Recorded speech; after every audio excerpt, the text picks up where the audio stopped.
Once upon a time, one day a countryman knocked on the door of a monastery. When the monk opened it, he saw the man holding a magnificent bunch of grapes. "Brother," said the man, "these are the finest grapes my vineyard has ever produced. I brought them as a gift, for you." The monk was surprised. "For me?" he asked. "Yes," said the man. "Whenever I knock, it is you who answers. When my crops were destroyed by drought, you gave me bread and wine. You've helped me more than you know. I want you to have this." The monk gratefully accepted the grapes. He admired their beauty all morning. But then he thought of the abbot, who always gave him wise guidance. He brought the grapes to the abbot, thinking he deserved the best. The abbot was pleased, but then he remembered a sick brother in the monastery.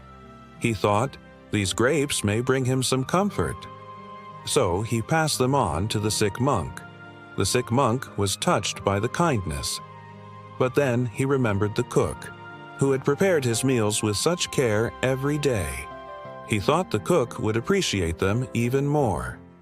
When the cook saw the grapes, he was amazed. He thought, these are so perfect. The monastery priest who offers the Holy Sacrament would truly understand their value.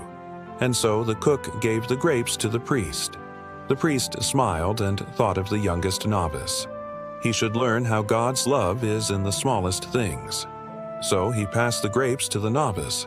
The young novice had never seen such beautiful grapes. His heart filled with joy. He remembered the very first day he came to the monastery, and the monk who had welcomed him at the gate. Before nightfall, the novice returned to the gate. He found the same monk and said, "These are for you. You spend most of your time alone, but today, let this gift bring you happiness." The monk looked at the grapes and smiled. This story is an example of a simple truth. What goes around, comes around. Every act of kindness, every small good deed, it always finds its way back to you. So don't think about keeping score with people or complaining if you haven't received something in return. Instead, focus on being generous and helpful to those around you. That's the right thing to do, and you never know when it might come back to you or in what form it might return. It could be in the form of kindness, friendship, or even happiness. In this story, the nobleman was very angry that the monk did not greet him, but instead of just complaining, he decided to take action. He didn't hold a grudge against the monk or the monastery. Instead, he offered a beautiful gift. And when others heard about it, they also wanted to be part of it. They found ways to make the gift even better. And in the end, everyone felt happy because they had done something good. So whenever you see someone in need, remember to help them. You don't have to wait for them to become important or powerful.